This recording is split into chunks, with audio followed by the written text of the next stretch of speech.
करिंदकरास पहिलं पत्र आणि त्याचा 14वा जो अध्याय आहे त्यावर आपलं लक्ष केंद्रित करणार आहोत. कारण मागील काही दिवसांमध्ये यावर आधारित अनेक प्रश्न आपल्यामधील अनेकांचे होते असतील, नाही का? तर आपण हे समजून घेण्याचा प्रयत्न करूया. विशेष करून करिंथ मंडळीमध्ये नेमकं काय चालू होतं आणि पौल का बरं अशा प्रकारे या ठिकाणी लिहित आहे आणि त्याच्या मागचा उद्देश काय होता आणि पौलाला नेमकं काय बोलायचं होतं, नाही का? तर हे आपण समजून घेऊया. त्याच्या अगोदर मला तुमचं जे लक्ष आहे ते अध्याय 13 वर केंद्रित करायचं आहे. कारण पौल अध्याय 13 नंतर लगेच अध्याय 14 मध्ये आपल्याला पुढे तो एकच विषय पुढे नेताना दिसतो. कारण अध्याय खरं तर पाहिलं तर अध्याय 12, 13 आणि 14 हा एकच भाग आहे आणि तो एकच विषय सरळ रीतीने तो पुढे घेऊन जात आहे यासाठी की मंडळीला एक सत्य जे आहे ते समजावं.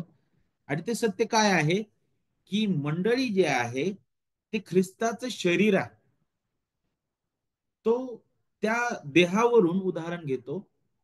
मंडळी जी आहे, जरी जसं शरीर एक आहे परंतु वेगवेगळ्या अवयवांनी ते बनलेलं आहे, तशाच प्रकारे मंडळी सुद्धा अशा प्रकारे वेगवेगळ्या लोकांचा समुदाय तो एकत्रित आहे, ख्रिस्तामध्ये ती बांधलेली आहे. आणि आपल्याला पाहायला भेटतं की ख्रिस्तामध्ये ती जोडल्या गेलेली आहे. आणि मग जर ख्रिस्तामध्ये जोडल्या गेलेल्या आहे तर मंडळीमध्ये ऐक्य असायला पाहिजे. आणि पौलाचा जोर त्यावरच आहे, मंडळीमध्ये ऐक्य असावं. कारण करीत येथील मंडळीबद्दल विचार करत असताना त्या मंडळीमध्ये आपल्याला पाहायला भेटतात की फार वादविवाद होता त्या मंडळीमध्ये. फुटी पडत चालल्या होत्या. मंडळी जे होते मंडळीमधील काही लोक म्हणायचे की मी पौलाचा, मी अपुल्लोसाचा, मी केफाचा, नाही का? तर वेगवेगळ्या प्रकारे लोक आपली मनमानी आपल्या आपल्या पद्धतीने चालण्याचा प्रयत्न करत होते. त्यानंतर त्या मंडळीमध्ये आपल्याला पाहायला भेटतं जे आपण सुरुवातीला शिकलो की पुनरुत्थानाबद्दल सुद्धा चुकीचं शिक्षण अ, तिथं फार प्रखरतेने शिकवण्यात येत होतं. चुकीच्या पद्धतीने त्याबद्दल विचार केला जायचा. त्यानंतर नैवेद्य, नाही का, खाण्याबद्दल. त्यानंतर आपल्याला पाहायला भेटतं की तिथं उच नीच, नाही का, दर्जा पाहायला जायचा. श्रीमंत कोण आणि गरीब कोण त्यानुसार त्या मंडळीमध्ये नाही का तुलना केली जायची. एवढंच नाही तर आता ती मंडळी इथपर्यंत येऊन ठेपली होती की आता जे आध्यात्मिक म्हणणाऱ्या गोष्टी आहेत त्यामध्ये सुद्धा ते स्वतःचा जो नाही का काय म्हणतात त्याला स्वैराचार, स्वतःचे जे विचार आणि अ, स्व धार्मिकता, स्व इच्छा ती त्यामध्ये पूर्ण करू पाहत होते. आणि त्यामधीलच एक गोष्ट म्हणजे कृपादान. आणि ही मंडळी जी होती अगदी आपल्याला पाहायला भेटतं की या मंडळीमध्ये कृपादानांनी भरलेली ही मंडळी होती. आपल्याला माहित आहे ख्रिस्ताचे शरीर या नात्याने ख्रिस्ताची मंडळी जी आहे ती मंडळी कृपादानांनी नक्कीच भरलेली आहे. पण या मंडळीमध्ये आपण विचार करत असताना कृपादानांबद्दल सुद्धा फार गैरसमज होते आणि गैरवापर चालू होता. आणि त्यामध्ये सुद्धा त्यांनी दर्जा केलेला होता की जर हे कृपादान जे आहे सगळ्यात श्रेष्ठ आहे, ते कृपादान जे आहे ते सगळ्यात कमी आहे. आणि मग ज्याला हे कृपादान प्राप्त झालेलं आहे तो श्रेष्ठ आहे मंडळीमध्ये. आणि ज्याला अगदी नाही का ते दुसरं कृपादान आहे तर तो अगदी खालच्या दर्जाचा आहे. आणि मग यावर सुद्धा मंडळीमध्ये वादविवाद होता. यावर सुद्धा भयंकर विरोधाभास होता मंडळीमध्ये. आणि पौलाला आपल्याला पाहायला भेटतं की क्लोवेच्या लोकांनी, नाही का, तो वृत्तांत दिला. आणि पौल मग आता या संदर्भामध्ये विशेष करून पुढे आपल्याला अनेक गोष्टी ज्या आहेत तो स्पष्ट करणार आहे. विशेष करून तो कृपादानांबद्दल बोलतो अध्याय 12 मध्ये. आणि कृपादानानंतर लगेच तो प्रीतीबद्दल बोलतो. का बरं तो प्रीतीबद्दल बोलतो? तो काय म्हणतो बघा, ज्यावेळेस अध्याय 12 आपण वाचतो, अध्याय 12च्या शेवटी येत असताना तो काय म्हणत आहे बघा, श्रेष्ठ कृपादानांची उत्कंठा बाळगा शिवाय एक सर्वोत्कृष्ट मार्ग मी तुम्हाला दाखवतो. तो काय म्हणत आहे? श्रेष्ठ कृपादानांची उत्कंठा बाळगा. याच्यामध्ये काहीच वावग नाही. कृपादानांची उत्कंठा बाळगणं यामध्ये वावग काहीच नाही. परंतु त्यासाठी सर्वोत्कृष्ट एक मार्ग आहे, ज्या मार्गाद्वारे हे जे कृपादान आहे ते उपयोगात आले पाहिजे. आणि तो सर्वोत्कृष्ट मार्ग मी तुम्हाला दाखवितो. आणि मग अध्याय 13 ची सुरुवात होते बघा. आणि अध्याय 13 मध्ये तो अगदी सुरुवात करत असताना आता काय करत आहे, काही महत्वाच्या गोष्टींचा इथे उल्लेख करतो.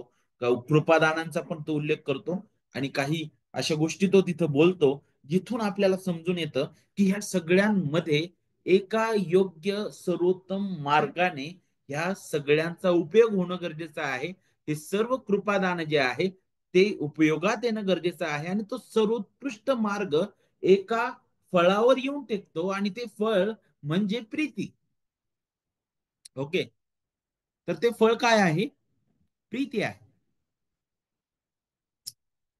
ते सर्व श्रेष्ठ म्हटलेलं आहे. कृपादानांमध्ये श्रेष्ठ म्हटलेलं आहे.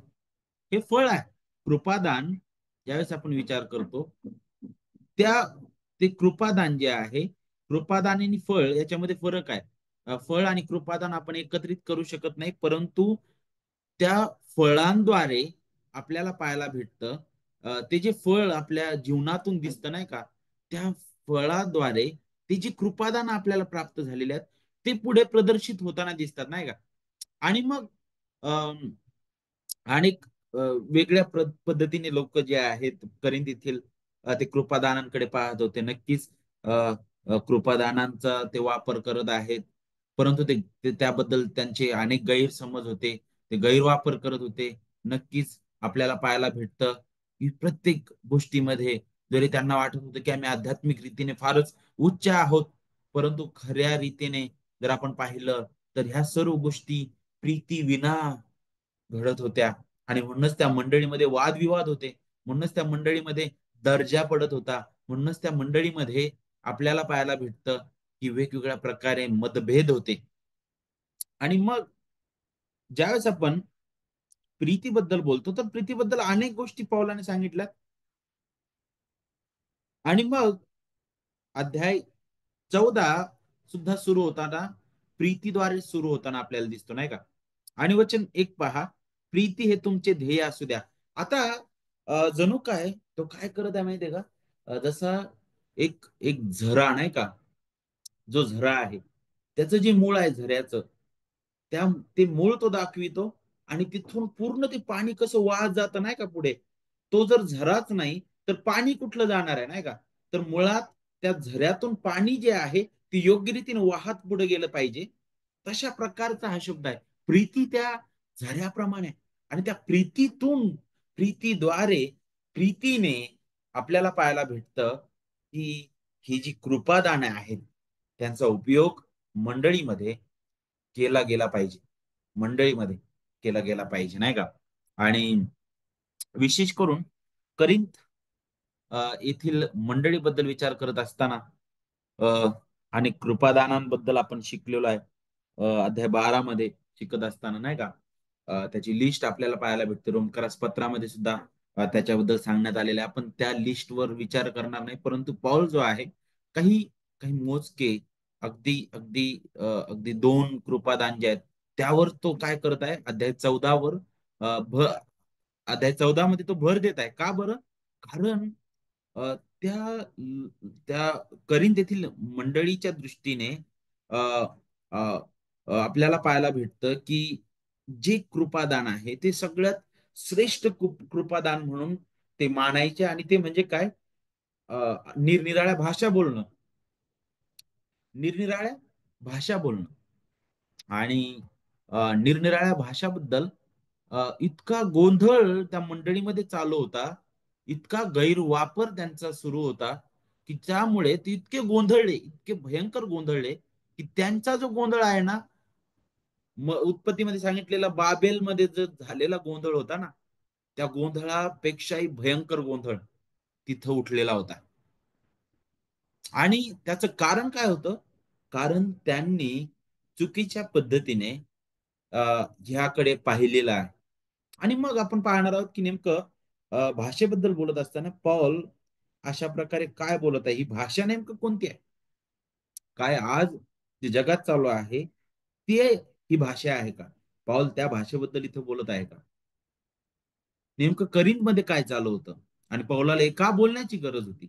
याकडे आपण थोडक्यात लक्ष देऊ. आता सगळ्यात अगोदर आपल्याला पाहायला भेटतं, की पौल जो आहे त्यांना त्यांच्या पापांची जाणीव करून देत आहे. त्यांना तो फटकारत आहे.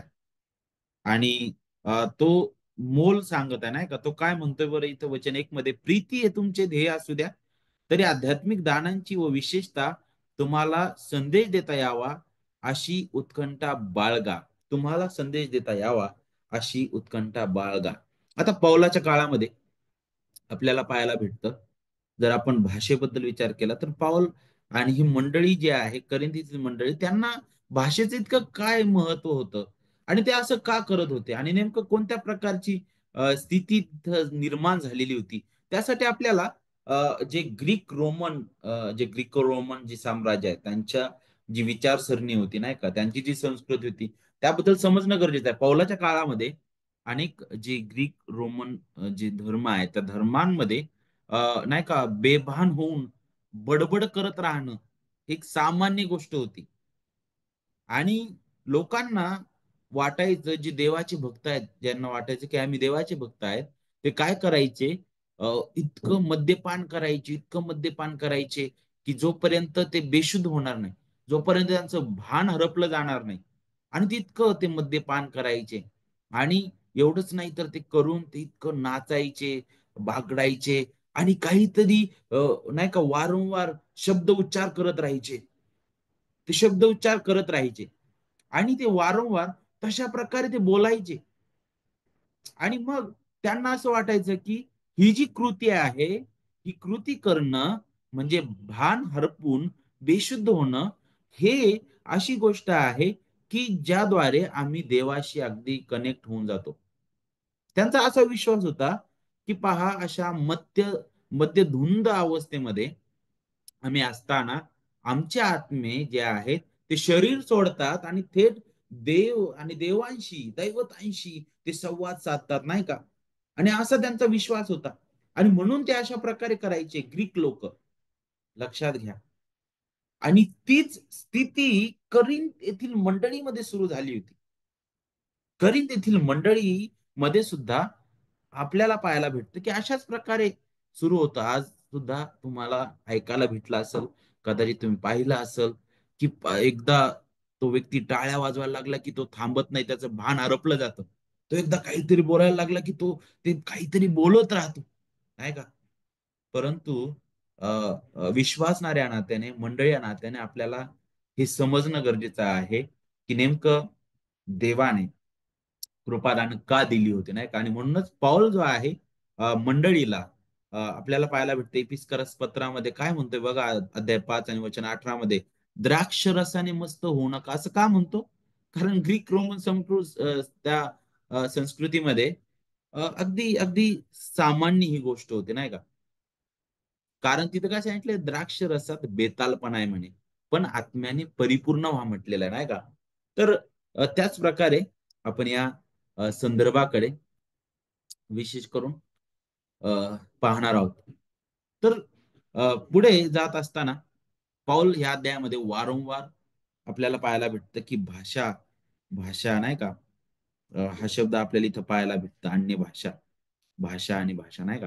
तर सगळ्यात अगोदर पौलाने ज्या मूळ भाषेमध्ये हे लिहिलं नाही का, आणि त्यावेळी त्याने जो शब्द वापरलेला आहे त्याकडे आपण लक्ष केंद्रित करणं गरजेचं आहे सगळ्यात अगोदर. इथं भाषा जो शब्द आहे त्यासाठी मूळ शब्द ग्लोसाई आहे.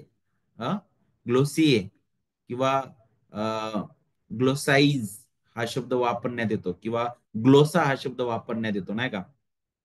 आणि ग्लोसेई किंवा ग्लोसाईज हा जो शब्द आहे, जर आपण त्या शब्दाबद्दल पाहिलं तर त्या काळामध्ये जे जे मूर्तीपूजक आहेत, जे लोक होते ते उत्साही भाषणाचं वर्णन करण्यासाठी तो शब्द वापरायचे.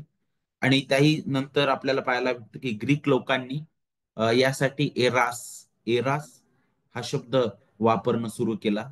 भाषेसाठी, त्यांच्या त्या शब्दांसाठी.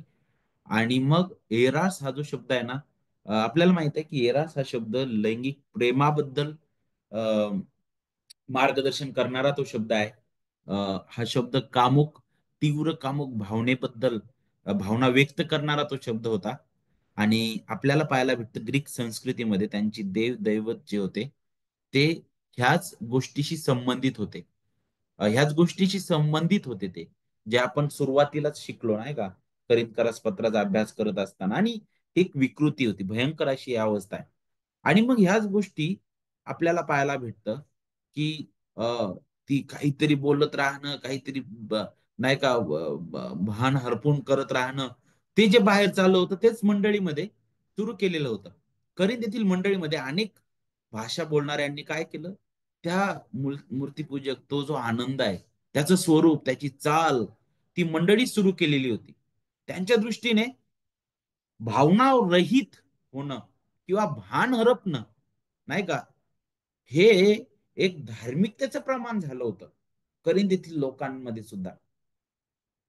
परंतु आपल्याला पाहायला भेटतं, त्याच्याबद्दलच पाऊल वचन 26 मध्ये पुढे म्हणतो, बंधुजनो, तर मग काय, तुम्ही उपासनेकरिता एकत्र जमता तेव्हा तुमच्यापैकी प्रत्येक जण, कोणी स्तोत्र गाण्यास, कोणी शिक्षण देण्यास, कोणी प्रगटीकरण सांगण्यास, कोणी भाषेतून बोलण्यास, तर कोणी तिचा अर्थ सांगण्यास तयार असतो. सर्व काही उन्नतीसाठी असावे म्हटलेलं आहे. तर ह्या गोष्टी नव्हत्या तिथं उन्नतीसाठी, नाही का, त्याच्याबद्दल तिथं बोललं जात आहे. करिंदकरांसाठी काय होतं माहिती आहे महत्वाचं, करिंदकरांसाठी सेवा म्हणजे काय बरं, त्याच्यामध्ये थोडीशी आराधना, थोडस सुधार, पण आपल्याला पाहायला भेटतं की फार मोठा गोंगाट, अव्यवस्था, अव्यवस्था. आणि ही फार भयानक अशी अवस्था होती.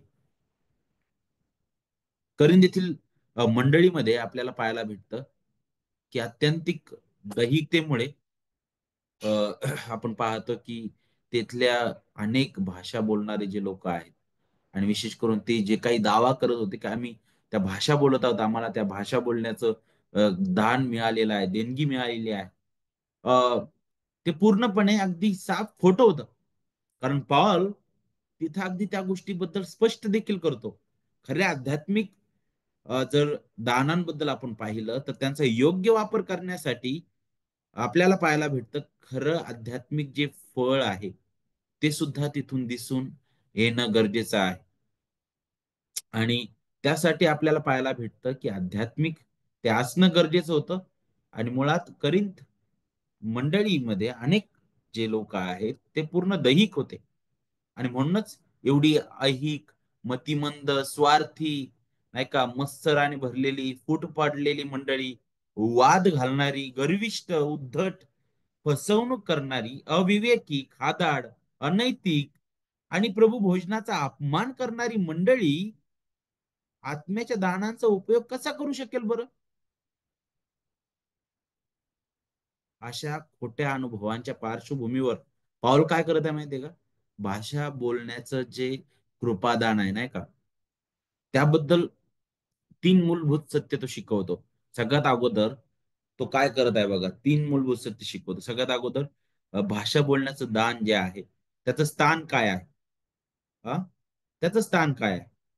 तर तो अगदी वचन 1 ते 19 मध्ये हे स्पष्ट करण्याचा प्रयत्न करतो की भाषा बोलण्याचं दान किंवा ही देणगी जी आहे ती देणगी संदेश देण्याच्या कृपादानानंतर आहे. संदेश द्यावा नाही का, कारण तो काय म्हणत आहे बघा इथं वचन अ, वचन 1 मध्येच बघा, अ, आध्यात्मिक दानांची तरी आध्यात्मिक दानांची आणि विशेषतः तुम्हाला संदेश देता यावा अशी उत्कंठा बाळगा, नाही का. अ, तर तो अगदी सुरुवातच तशा प्रकारे करतो. तर संदेश देण्याच्या कृपादानानंतर दुय्यम स्थान आपल्याला तिथं पाहायला भेटतं. तर ते वचन 1 ते 19 मध्ये तो स्पष्ट करतो. वचन 20 ते 25 मध्ये आपल्याला पाहायला भेटतं की त्याचा उद्देश काय होता, भाषा बोलण्याचं दानाचा. तर तिथं सांगितलेलं आहे अविश्वासणाऱ्यांसाठी एक चिन्ह म्हणून ते होतं. आणि तिसरी बाब म्हणजे त्याचा वापर कसा होणं गरजेचं होतं नाही का. तर ते आपल्याला वचन 26 ते 40 मध्ये पाहायला भेटतं. तर आपण मला असं वाटतं वचन 1 ते 12 आज पाहणार आहोत वेळेअभावी. आणि मग उद्या पूर्ण जो अध्याय आहे तो आपण संपवण्याचा प्रयत्न करूया. भाषा बोलण्याचं जे दान आहे त्याचं स्थान आपण सगळ्यात अगोदर पाहूया. अ, त्याची जागा कुठे आहे त्या अगोदर समजलं मंडळीला, तर बऱ्याच गोष्टी क्लिअर होतात नाही का. आणि तेच पौल इथं सांगत आहे.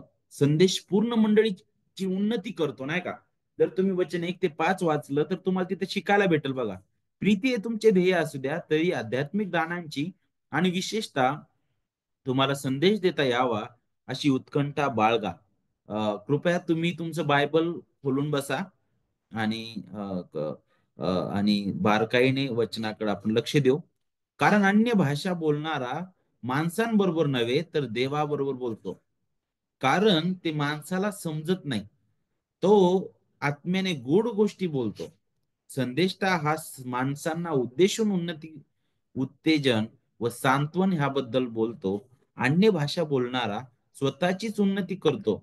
संदेष्टा मंडळीची उन्नती करतो.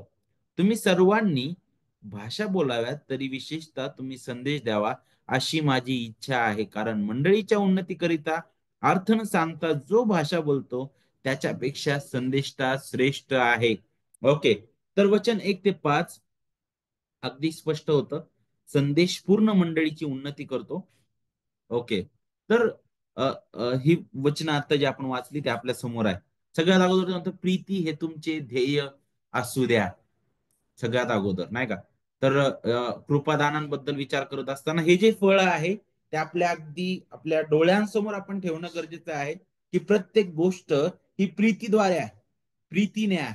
कारण देवाने सगळ्यात अगोदर आपल्यावर प्रीती केली. त्याच्या आपण प्रीतीसाठी बिलकुल लायकीचे नव्हतो. देवाने केलेली प्रीती ही अद्भुत आहे. तिला अगापे म्हटलेलं आहे, निस्वार्थ प्रीती म्हटलेलं आहे. जिथं कोणत्याही प्रकारचं शर्त नव्हतं, बिनशर्त अशी ती प्रीती त्याने केली. त्याच्या प्रीतीचं प्रमाण त्याच्या प्रिय पुत्रामध्ये आपल्याला पाहायला भेटतं. त्याचं एकुलता एक पुत्र राखून न ठेवता त्याने दिलेला आहे. किती अगाध प्रेम त्याने आपल्यावर केलेलं आहे. त्याच्या प्रीतीची आपण लांबी, रुंदी, खोली किंवा उंची कधीच आपण तपासू शकणार नाही, मापू शकणार नाही. इतकी अद्भुत प्रीती त्याने आपल्यावर केलेली आहे. त्याच्या प्रिय पुत्राला आपल्यासाठी त्याने दिलं. तो गौरवी ख्रिस्त त्याने आपल्यावर प्रीती केली. पित्याने आपल्यावर प्रीती केली, तशी पुत्रानेही आपल्यावर प्रीती केली. आणि त्याने इथपर्यंत आपल्यावर प्रीती केली, की त्याने स्वतःला दिलं आपल्यासाठी. त्याने स्वतःचा प्राण आपल्यासाठी सांडला. त्याने आपलं अनमोल रक्त आपल्यासाठी सांडलेलं आहे. तो जे जे मरण आपल्या अंगी होतं, जे वेतन आपलं होतं, मरण, पापाचं वेतन, आणि ज्या ज्या शिक्षेसाठी आपण पात्र होतो, ती शिक्षा त्याने स्वतःवर घेतली का? त्याचं अगाध प्रेम आपल्याला त्यातून दिसतं नाही का. जो निर्दोष निष्कलंक होता तो आपल्यासाठी पाप असा झाला, आपल्यासाठी शाप असा झाला, हीन दिन धिक्कारलेला असा तो झाला आपल्यासाठी, यासाठी की आपण देवाची लेकरं म्हणून देवासमोर येऊ शकू. प्रीतीचं किती मोठं मोल आहे बघा. आणि ख्रिस्ताने आपल्यावर प्रीती केली, पित्याने आपल्यावर प्रीती केली, पवित्र आत्मा आपल्यावर प्रीती करतो, आपल्या हृदयात वास करतो. त्याने आपल्याला त्याचं वचन दिलेलं आहे अद्भुत रीतीने. आणि मंडळी जी आहे ती ह्या प्रीतीत बांधल्या गेलेली आहे. आणि म्हणूनच हे जे काही सर्व आपल्याला दिसतं आध्यात्मिक कृपादान जी मंडळीला दिलेली आहे ती ह्या प्रीतीद्वारेच त्याचा उपयोग केला गेला पाहिजे नाही का. आणि म्हणूनच तो काय म्हणत आहे, प्रीती हे तुमचे ध्येय असू द्या. ध्येय हा शब्द आपल्याला इथं पाहायला भेटतो. ध्येय जो आहे मराठीमध्ये पाहिजे असं सेन्स मिळत नाही, परंतु जर मूळ शब्द आपण पाहिलं ना, तर त्याचा अर्थ काय होतो, पाठलाग करणं, शिकार करणं. शिकार करणं कसं असतं नाही का, तीव्रतेने पाठलाग करणं, तशा प्रकारचा तो शब्द आहे. तर प्रीतीसाठी झटा म्हटलेला आहे. आणि सर्वात महत्वाचं म्हणजे पॉल जो आहे अगदी मागील अध्यायामध्ये त्यावरच जोर देतो नाही का. आणि त्याचाच पाठपुरावा तो करतो. आणि आपल्याला पाहायला भेटतं की का बरं? कारण करिंथ येथील मंडळीची सर्वात मोठी समस्या काय होती? प्रेमहीनता, नाही का? त्यांच्यामध्ये प्रीती नव्हती. आणि आपल्याला पाहायला भेटतं ती भयंकर समस्या होती. आणि आणि ही समस्या जी आहे ती कोणत्या ना कोणत्या रीतीने इतर समस्यांशी संबंधित होती, नाही का? आणि म्हणूनच आपल्याला पाहायला भेटतं त्यांच्यापैकी अनेकांना अ, एकच प्रबळ आपुलकी होती, ती स्वतःबद्दल होती. ते स्वतःबद्दलच विचार करत होते. स्वकेंद्री त्यांचं जीवन होतं. येथे पौल जो आहे त्यांना अगदी स्पष्ट करत आहे, जणू काय त्या प्रेमाचा पाठलाग करा. ते प्रेम त्याला चिटकून राहा. आणि त्याबद्दलच पुढे आपल्याला पौल बोलताना दिसतो, नाही का? प्रीती. आता इथं काय म्हटलेलं आहे, तुमचं ध्येय असू द्या. म्हणजे त्याचा अर्थ असा नाही की इतर गोष्टींकडे तुम्ही दुर्लक्ष करा. पण पुढे पॉल ते स्पष्ट करतो, नाही का? पुढे काय म्हणतो की तरी आध्यात्मिक दानांची आणि विशेषतः तुम्हाला संदेश देता यावा अशी उत्कंठा बाळगा. प्रीती एक महान प्रेरक आहे. ते एक मात्र खरे ते प्रेरक आहे, जिथून आपण पाहतो की प्रत्येक आध्यात्मिक सेवेसाठी आणि आध्यात्मिक कृपादानाचा योग्य उपयोग करण्यासाठी ते एक जणू काय एक झरा आहे, एक प्रेरक ते आहे, ते एक प्रेरणा आहे, नाही का? आणि आपल्याला पाहायला भेटतं की या सर्व गोष्टी जर आपण प्रीती विना केलं तर कधीच आपल्याला पाहायला भेटतं की ते लाभदायक ठरणार नाही. ते सर्व निरर्थक असेल, निरर्थक असेल, नाही का? जसं आपल्याला पाहायला भेटतं की प्रभूने सुद्धा, प्रभू येशू ख्रिस्ताने सांगितलं शुभवर्तमानामध्ये, नाही का? की जर तू देवाकडे, नाही का, तू काही अर्पण घेऊन चालला असशील आणि जर अ, अ, तू आणि तुझ्या भावामध्ये जर काही वाद असला, नाही का, तर अगोदर तू जाऊन तो मिटव, त्याला तू क्षमा कर, नाही का? आणि मगच तू ते अर्पण पुढे घेऊन ये. तर इथं सुद्धा आपल्याला तो प्रीतीचा सेन्स पाहायला भेटतो, नाही का? प्रीतीबद्दल आपल्याला शिकायला भेटतं की जर तुम्हाला वाटतं की तुम्ही देवावर प्रीती करता, तर ती प्रीती तुम्हाला इतरांप्रती सुद्धा दिसून येईल. जर तुम्ही तिथं आणखी सांगितलेलं आहे की जर तू तुझ्या डोळ्यासमोर दिसणाऱ्या भावावर जर प्रीती करत नाहीस, तर तू देवावर कशी प्रीती करणार, नाही का? तर ह्या दोन्ही गोष्टी इथं आपल्याला शिकायला भेटतं. त्यानंतर अम, खऱ्या रीतीने नियमशास्त्राचा सार प्रीतीमध्ये आपण पाहतो. देवावर प्रीती करणं आणि एकमेकावर प्रीती करणं. तर पाऊल तोच अ, तेच उदाहरण घेऊन मंडळीला हे स्पष्ट करत आहे की कृपादान जे आहेत ते ह्या फळाने, अ, ह्या फळाद्वारे आणि या फळामध्ये आणि या फळाने, नाही का, ते काय व्हावेत, ते प्रदर्शित व्हावेत, त्यांचा उपयोग व्हावा. करिंदकरांची विशेष करून आध्यात्मिक कृपादानांची जी तीव्र इच्छा होती ती चुकीची नव्हती, नाही का? पण काय चुकीचं होतं बरं? त्यांनी त्याच्यामध्ये केलेला जो दर्जा होता, जसं मी तुम्हाला अगोदरही सांगितलं, त्यांनी कृपादानांमध्ये दर्जा केलेला होता की हे जे कृपादान आहे हे सगळ्यात उच्च लेवलचं आहे, मग अगदी नीच लेवलचं, आणि मग अगदी नीच लेवलचं. आणि मग ज्याला ते उच्च लेवलचं जे जे कृपादान मिळालेलं आहे तो सगळ्यात श्रेष्ठ आहे. मग त्यांनी त्याच्यावर तो अगदी दर्जा असा ठरवलेला होता. आणि पाऊल पाऊल त्याबद्दलच बोलत आहे की हे अगदी चुकीचं आहे. आध्यात्मिक कृपादानांची इच्छा ही योग्य होती, परंतु इतरांविरुद्ध ईर्ष्या म्हणजे तो जर संदेश देतोय आणि मला त्या भावाबद्दल द्वेष आहे, मी म्हणतो की मला पण तेच पाहिजे. का बरं? कारण मला त्याच्याबद्दल ईर्ष्या आहे, मी त्याच्यापेक्षा अधिक चांगलं करेल जेणेकरून त्याचं नाव धुळीस मिळेल, नाही का? किंवा अ, माझं नाव होऊन जाईल, नाही का? उदाहरणादाखल मी सांगत आहे. तर अशा प्रकारे करीन तेथील मंडळीमध्ये ह्या गोष्टी चालू होत्या. स्वतःसाठी आणि एकमेकांविरुद्ध असलेला द्वेष त्यामुळे त्यांनी कृपादानाची इच्छा बाळगली होती, की पहा, अरे त्याला ते कृपादान आहे ना, मग मला पण पाहिजे. आणि मला असलं म्हणजे मग मी पण कसा होईल, त्याच्यासारखा होईल, त्याच्यापेक्षा उच्च होईल, मला सुद्धा तितका अधिक सन्मान मिळेल. आणि ईर्ष्याने भरून ती उत्कंठा बाळगत होते. पॉल अशा प्रकारच्या उत्कंठेबद्दल बोलत नाही. पॉल म्हणतो नक्कीच कृपादानाची उत्कंठा बाळगा, परंतु ती इतरांच्या सेवा करण्यासाठी. कृपादान हे सेवा करण्यासाठी दिलेले आहे, ते देखावा करण्यासाठी नाही.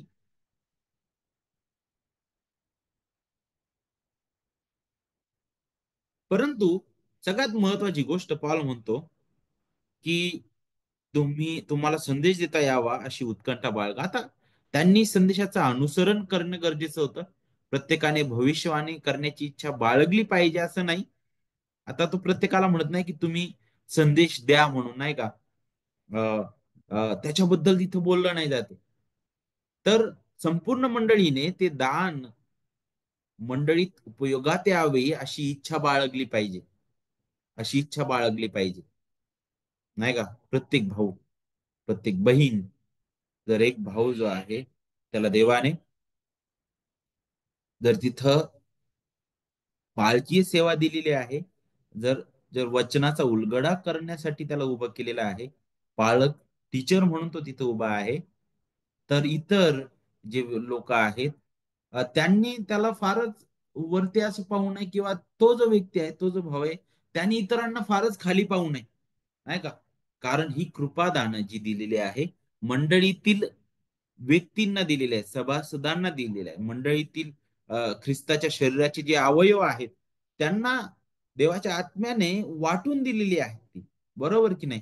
त्याच्यामध्ये कोणत्याही प्रकारचा दर्जा नाहीये, कोणी उच्च लेवल किंवा कोणी नाही का खालच्या लेवलचा, असं कुणीच म्हणू शकणार नाही.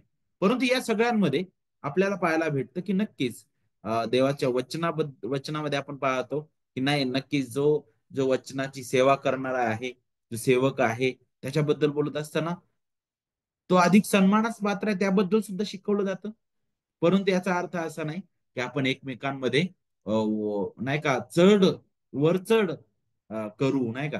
तर ह्या गोष्टी आपल्याला समजणं गरजेचं आहे. पुढे वचन 2 सांगतो, कारण आता लगेच तो काय म्हणत आहे, तुम्हाला संदेश देता यावा अशी उत्कंठा बाळगा. वचन 2 मध्ये पहा, कारण अन्य भाषा बोलणारा माणसांबरोबर नव्हे तर देवाबरोबर बोलतो, कारण ते माणसाला समजत नाही. तो आत्म्याने गूढ गोष्टी बोलतो. सगळ्यात अगोदर जर तुम्ही बारकाईने या शब्दांकडे जर लक्ष दिलं, तर इथं जर आणि तर हे शब्द तुम्हाला वारंवार पाहायला भेटतील. आणि जर आणि तर हे शब्द जे आहेत, असतीलच असे नाही, नाही का. नाही का. याचा अर्थ आपण म्हणू शकणार नाही की ते आहेच, असायलाच पाहिजे, असं पाऊल बिलकुल नाही म्हणत आहे. जर आणि तरची जी भाषा आहे, ते आपल्याला हे सांगतं की पाऊल एक उदाहरणादाखल बोलत आहे. अतिशयोक्ती करणं, अतिशयोक्ती करणं, नाही का, तो एक भाग आला. जसं मी कधीच नाही का, अ, आपण काही उदाहरणं घेऊ शकतो. जर आपल्याला काहीतरी नाही का कशावर तरी भर द्यायचा आहे, तर त्याच्यासाठी आपण काही उदाहरणं घेऊन बोलू शकतो, नाही का, की एखाद्या व्यक्तीबद्दल सांगायचंय की तो नाही का, की तो चांगला तरबेज आहे, किंवा तो चांगला पळतो. तर त्याच्याबद्दल बोलत असताना काही उदाहरणं घेऊन सांगितलं जातं, कितीतरी लांबलचक अशा ओळी घेतल्या जातात, नाही का. तर अतिशयोक्ती जे आहे, ते आपल्याला प्रत्येकाला माहित आहे. काहीतरी अधिक नाही का, एका एका विशिष्ट गोष्टीवर भर देण्यासाठी अधिक करून सांगणं, नाही का. तर तशा प्रकारची पण भाषा इथे आपल्याला पाहायला भेटते. आणि विशेष करून जर आणि तरची भाषा आहे. आणि जर आणि तरची भाषा अ, असल्यानंतर आपल्याला माहित आहे, हे आपल्याला समजून घेणं गरजेचं आहे की ते असेलच असं नाहीये. आता करिंथ येथील लोक जे होते, ज्या प्रकारच्या भाषा ते वापरत होते किंवा बोलल्या जात होत्या, त्या त्या भाषेचं अजिबात मूल्य नव्हतं. आणि आपल्याला पाहायला भेटतं की ते काहीतरी व्यर्थ बडबड करत ते असायचे. ते एकमेकांशी कधी संवाद साधत नव्हते. आणि आपल्याला पाहायला भेटतं की ते एकमेकांना कधी सुधारण्यासाठी, एकमेकांना बोध करण्यासाठी त्याचा कधीच उपयोग झाला नाही. पण आता पॉल इथं काय म्हणत आहे, त्याच्याकडे लक्ष देत असताना अनेक भाऊ बहीण हे शब्द घेतात आणि म्हणतात की अन्य भाषा आहे, कारण अन्य भाषा बोलणारा जो आहे तो माणसाबरोबर नव्हे तर देवाबरोबर बोलतो.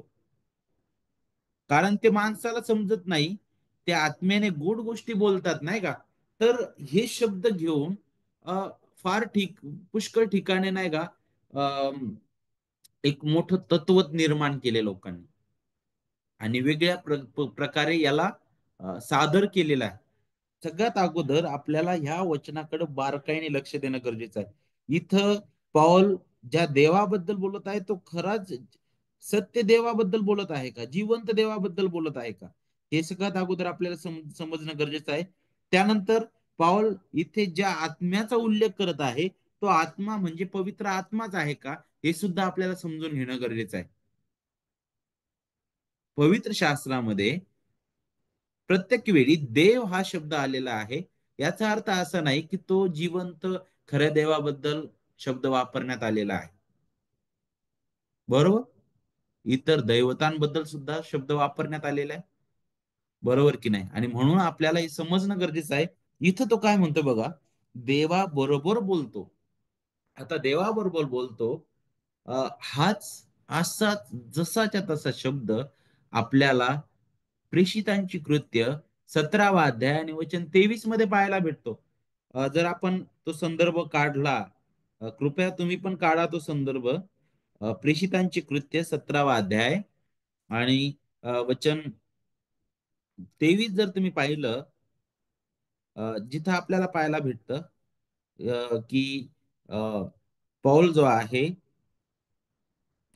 तो अथेन या ठिकाणी गेलेला आहे आणि त्या ठिकाणी तो गेले असताना तो इकडे तिकडे सभोवार नजर फेकतो नाही का.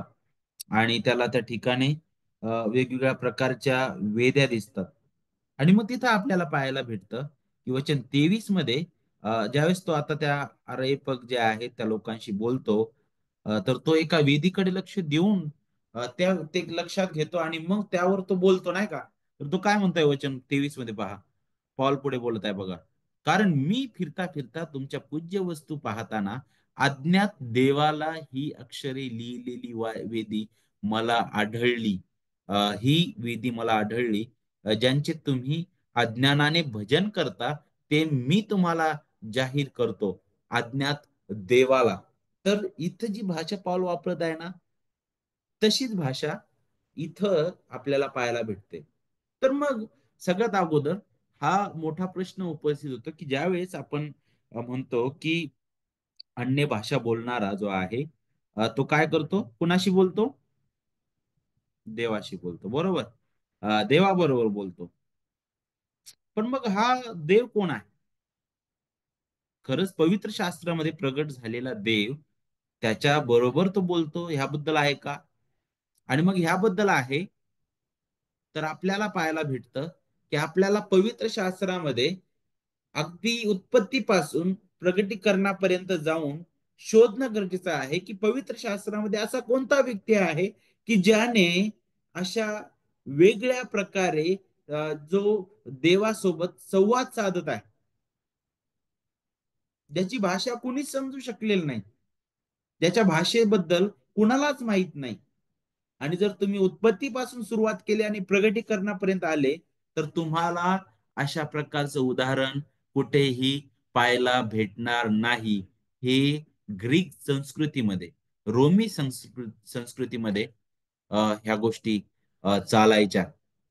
आणि आजही अनेक ठिकाणी तुम्हाला अशा प्रकारे एकाच शब्दाचं पुनरुच्चारण तुम्हाला पाहायला भेटल नाही का.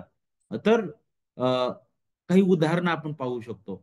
अ, नक्कीच इतर संदिष्टांबद्दल विचार करा, किंवा राजांबद्दल विचार करा, किंवा इतर जे देवाचे सेवक होऊन गेले, नाही का, त्यांच्याबद्दल विचार करा. या सगळ्यांबद्दल विचार केल्यानंतर सगळ्यात श्रेष्ठ उदाहरण म्हणजे खुद्द देवाचा पुत्र, त्याच्याबद्दल आपण विचार करूया.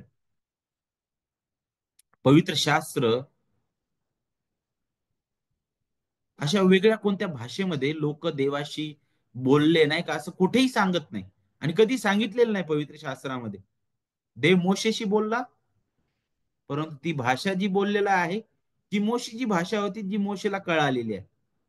देव इस्रायल लोकांशी बोलला, इस्रायल लोकांना त्याची भाषा कळालेली आहे. बरोबर.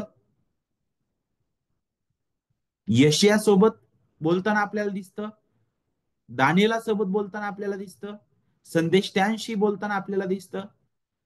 कोणत्याही प्रकारे तिथं कोडवर्ड आपल्याला पाहायला भेटत नाही, नाही का? सगळ्यात महान उदाहरण ख्रिस्ताचं आहे. आता एक विचार करा, जो खुद्द देव, नाही का, जर आपण म्हणतो ना की तो देवाशी बोलतो, तर मग देवाची एक वेगळी भाषा असायला पाहिजे, बरोबर? आणि ती जी वेगळी भाषा आहे, जर देव देवाशी बोलत आहे, तर मग तिथं मात्र आपल्याला ते वेगळं पण दिसायला पाहिजे, नाही का? मग त्याचं उदाहरण आपण पाहू. सर्वात महान उदाहरण म्हणजे प्रभू येशू ख्रिस्ताचं. त्याने केलेली महायाजकीय प्रार्थना. पुष्कळ प्रार्थना ख्रिस्ताने त्या भूतलावर असताना केल्या, परंतु महायाजकीय प्रार्थना पूर्णपणे नमूद करण्यात आलेली आहे. तिथे कोणत्याही प्रकारे तुम्हाला कोड वर्ड पाहायला भेटणार नाही. खुद्द देवाच्या पुत्राने त्याचं हृदय पित्यापुढे मोकळं केलेलं आहे. मग खुद्द देव देवाशी बोलत असताना अगदी जी भाषा अस्तित्वात आहे, जी अगदी सोपी आणि साधी आणि स्पष्ट आहे, त्या भाषेत तो जर बोलतोय,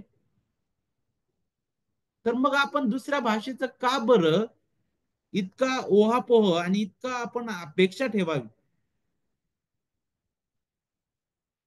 या उलट ख्रिस्त स्वतः काय म्हणतो ते लक्षात घ्या.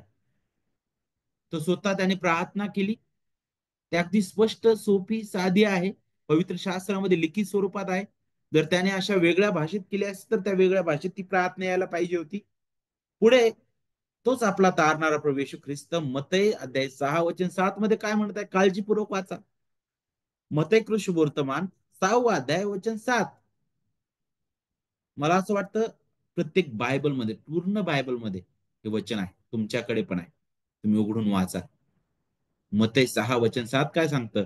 तुम्ही प्रार्थना करता तेव्हा परराष्ट्रीयांसारखी व्यर्थ बडबड करू नका. आपण पुष्कळ बोललो म्हणजे आपले मागणे मान्य होईल असे त्यांना वाटते. विदेशी लोक एकच शब्द वारंवार उच्चारायचे, ज्याला आपण जिब्रिश म्हणतो. जिब्रिश बोल, जे फक्त आवाज येतो आपल्याला, त्याचा काहीच अर्थ कळत नाही, ज्याला काही काही अर्थ नाही, अ, ज्याला काही, ज्याचा काही उद्देशही नाही, नाही का?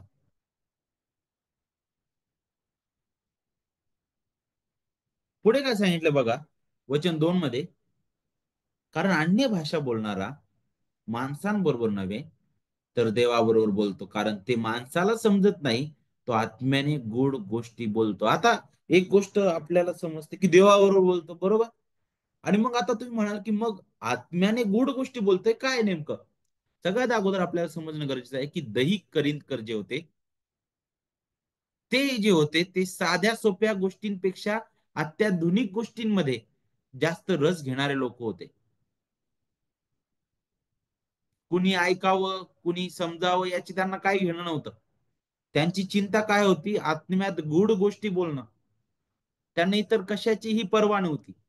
इथे पौलाच्या मनात आपल्याला पाहायला भेटतं की ज्या रहस्याबद्दल पौल इथं बोलत आहे, गूढ गोष्टी म्हटलेलं आहे, हे गूढ गोष्टी ग्रीक तत्वज्ञान, ग्रीक संस्कृतीमध्ये सगळ्यात सगळ्यात सगळ्यात महत्वाचा एक भाग होता. आणि तेच करिंथीतील मंडळीमध्ये सुरू होतं. इथं पॉल जी गूढ गोष्टी शब्द वापरत आहे, तो पूर्णपणे आपल्याला पाहायला भेटतं की मूर्तीपूजक गूढ धर्मांशी संबंधित आहे, ज्यातून अनेक करिंदकर जे आहे, जे ते विश्वासामध्ये आले होते. आपल्याला पाहायला भेटतं पौल एका रहस्याबद्दल बोलतो नक्कीच.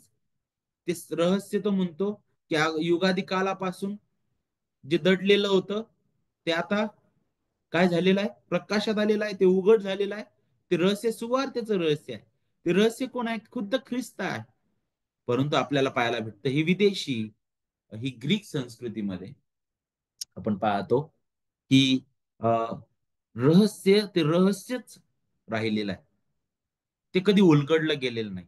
मग पॉल वचन 2 मध्ये तो काय म्हणत आहे, असं आत्म्याने गूढ गोष्टी ते बोलतात. आता का बरं असं म्हटलं जातं?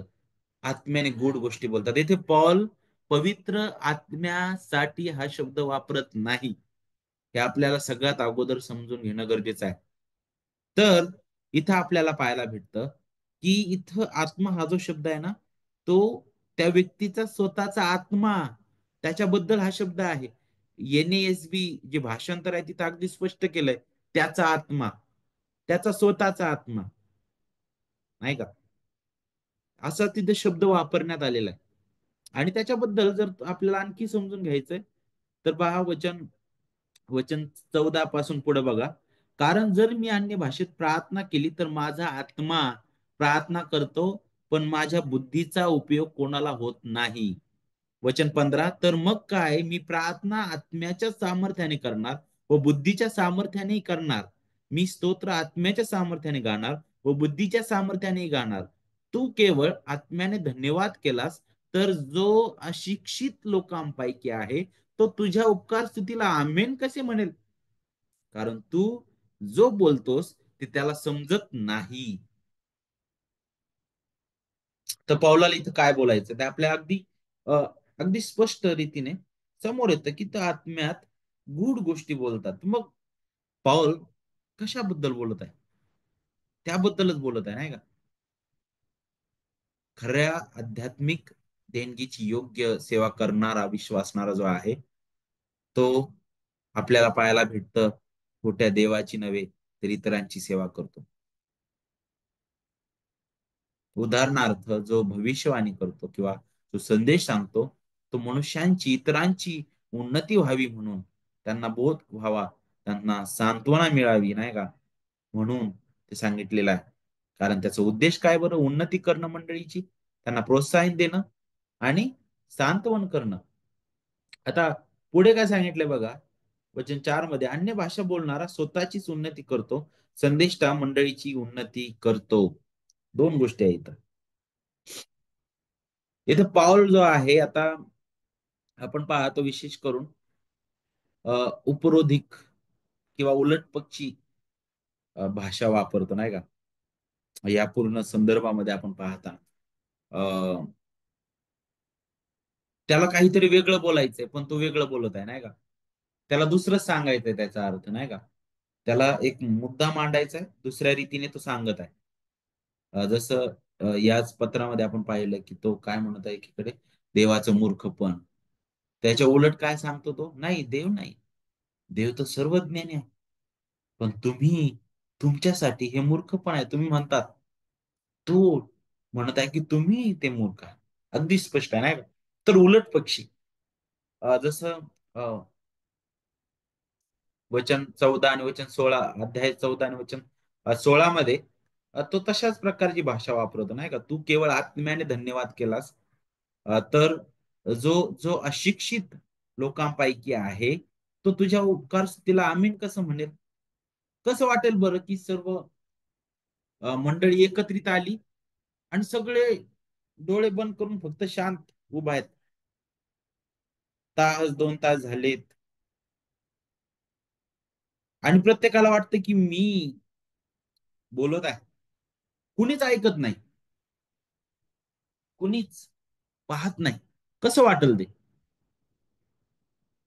काय ख्रिस्ताची मंडळी अशा प्रकारे बांधली जाते का? ख्रिस्ताची मंडळी अशा प्रकारे उभारली जाते का? का बरं देवाने वेगवेगळे कृपादान दिलेले आहेत? आणि का बरं अ, आपल्याला पाहायला भेटतं की प्रत्येकाला वेगवेगळ्या रीतीने, वेगवेगळ्या प्रकारे दिलेले आहेत? त्याचं कारण हे आहे की प्रत्येकाने एकमेकांसाठी कार्यरत राहावं आणि ते शरीर जे आहे त्याद्वारे सुदृढ व्हावं. जर हात म्हटला की मला पाय व्हायचंय, मला पायाचं काम करायचं, तर करू शकेल का? नाही करू शकणार.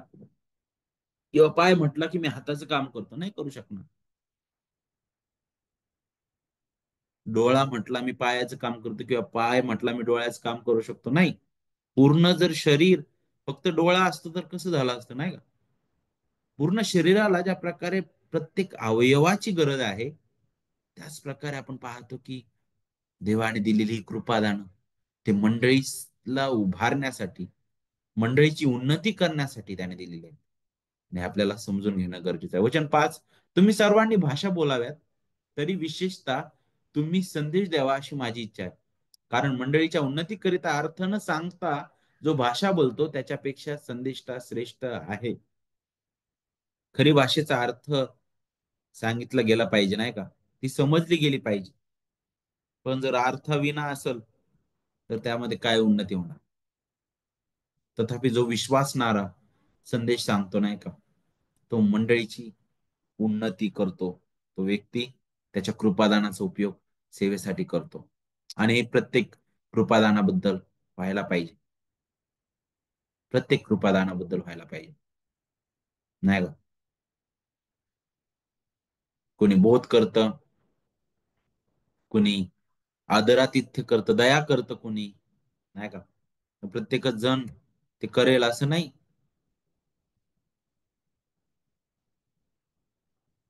ह्या गोष्टी आपण समजून घेणं गरजेचं आहे. त्यांचा उद्देश काय? निश्चितपणे स्वार्थीपणे स्वतःची सेवा करणं हा नाही. कारण आपल्याला पाहायला भेटतं की काही करिंदकर जे होते, त्यांना असं वाटायचं की आम्ही परभाषेत बोललो, जितकं आम्ही ते बोललो, तितकं आम्ही सगळ्यात उच्च राहू, नाही का?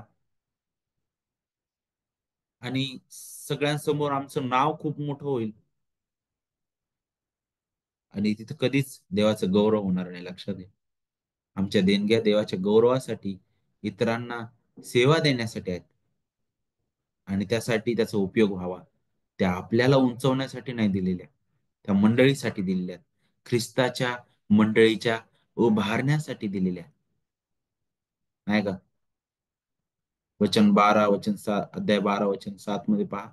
आत्म्याचे प्रगटीकरण सार्वजनिक हितासाठी एकेकाला होते म्हटलेलं. कशासाठी दिलंय? सार्वजनिक हितासाठी म्हटलेलं आहे. हे आपल्याला समजणं गरजेचं आहे. तुम्ही सर्वांनी भाषा बोलाव्या, तर विशेषतः तुम्ही संदेश द्यावा अशी माझी इच्छा आहे. पौल येथे अशक्य गोष्टीची इच्छा करत आहे बघा. त्याला माहित होतं की सर्व विश्वासणाऱ्यांना समान कृपादान मिळत नाही, नाही का? कारण वचन अध्याय 12 वचन 30 मध्ये काय सांगितलं बघा. निरोगी करण्याची कृपादाने सगळ्यांनाच आहेत काय? सगळेच भिन्न भिन्न भाषा बोलतात काय? भाषांचा अर्थ सगळेच सांगतात काय? किंवा इपिस्करस पत्रामध्ये आपण पाहतो कोणी तिथे सांगितलेलं आहे की कोणी पाळक व शिक्षक, कोणी प्रेषित, कोणी संदेष्टा, नाही का? मग कोणी कोणी हा शब्द वापरलेला, सर्वच हा शब्द वापरलेला नाही. तर हे असताना पाऊल अशी भाषा का वापरतो? अशक्य जी गोष्ट आहे ती पाऊल इथं बोलतो. तो म्हणतो की सर्वांनी भाषा बोलाव्यात आणि तो म्हणतो तुम्ही संदेश द्यावा अशी माझी इच्छा आहे. पौलाला हे माहित होतं आणि त्याला माहिती आहे की सर्वच जण संदेश देणार नाही, नाही का? कारण हे अशक्य आहे. आणि मग त्याच कारणाने जर सर्वच जण संदेश देऊ शकत नाही, तर मग सर्वच जण प्रत्येकच जण त्या भाषेत बोलतील हे सुद्धा अशक्य आहे. पौलाने विशेष करून पौलाला याची जाणीव होती की शेवटी संदेश देणं ही दीर्घकाळ टिकणारी देणगी आहे, नाही का? आणि आपल्याला पाहायला भेटतं आज जो दावा केला जातो पुष्कळ ठिकाणी आपल्याला पाहायला भेटतं ह्या गोष्टी घडल्या जातात, नाही का? त्याबद्दल विचार केला जातो की नाही तुम्ही ती भाषा बोलली नाही तर तुम्हाला देवाचा आत्मा मिळालेला नाही, नाही का? पण आपल्याला पाहायला भेटतं की आपल्या कोणत्या कृत्यांवर तो आपल्याला लाभत नाही, नाही का? कारण तो देव आहे. त्याच्या इच्छेने तो आपल्या हृदयात वास करणार आहे. आणि एवढंच नाही तर तो आपल्याला सदोदित आपल्या हृदयात तो दिलेला आहे. देवाचा आत्मा आपल्या हृदयात वास करतो आणि तोच त्याच्या इच्छेनुसार प्रत्येकाला कृपादान देतो. आणि मग ते कृपादान काय आहे ते प्रत्येकाने ओळखून घ्यावं. मला जर दया करायला देव शिकवत आहे तर मी अधिक दया करायला शिकावी. मला जर द्यायला शिकवत आहे सेवेसाठी तर मी अधिक द्यायला शिकावं. मला जर वचनाची सेवा करण्यासाठी देवाने उभं केलेलं आहे तर मी त्यामध्ये अधिक अधिक त्यामध्ये मी सरसाव देवाकडे कृपा मागावी.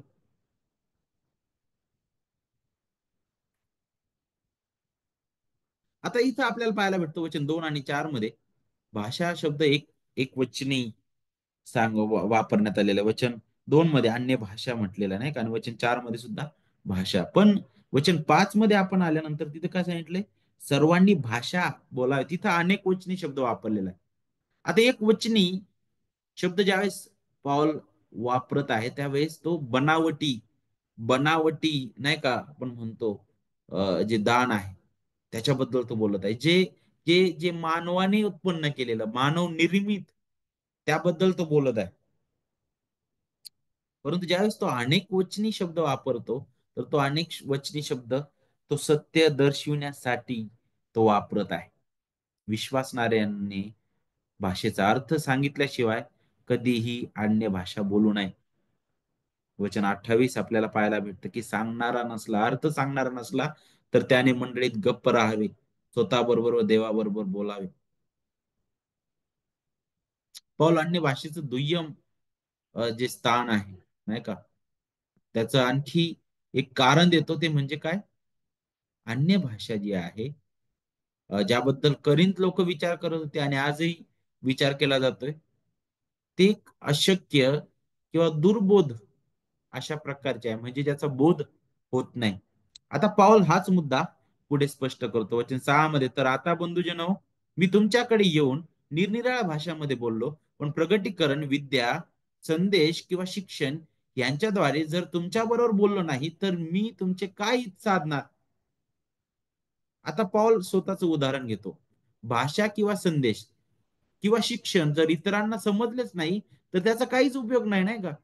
हे एक अविश्वसनीय बाब आहे की काही ख्रिस्ती म्हणवणारे त्या बोलण्यावर अधिक भरोसा ठेवतात, मग ते कोणाला समजले असो किंवा नसो. काही लोक म्हणतील की आम्ही भाषेचा अर्थ सांगतो, परंतु आपल्याला पाहायला भेटते की अशाबद्दल हे सिद्ध झालेलं आहे की त्यांनी जे सांगितलेलं आहे, ते जे बोलले गेलेले आहे, त्यामध्ये काहीच संबंध नाही. आणि म्हणूनच आणखी पुढे पाऊल उदाहरण देतो, ते म्हणजे काय, संगीत वाद्याचं नाही का. वचन 7-8 बघा, पावा विना असल्यावर नाद काढणाऱ्या निर्जीव वस्तूंच्या भिन्न भिन्न नादात भेद करून न दाखवल्यास पाव्याचा नाद कोणता, विनेचा नाद कोणता हे कसे समजेल. तसेच कर्ण अस्पष्ट नाद काढील तर लढाई जाण्याची तयारी कोण करील. अगदी बासरी किंवा विनासारख्या निर्जीव वस्तूंनाही योग्य आवाज काढणं अपेक्षित आहे.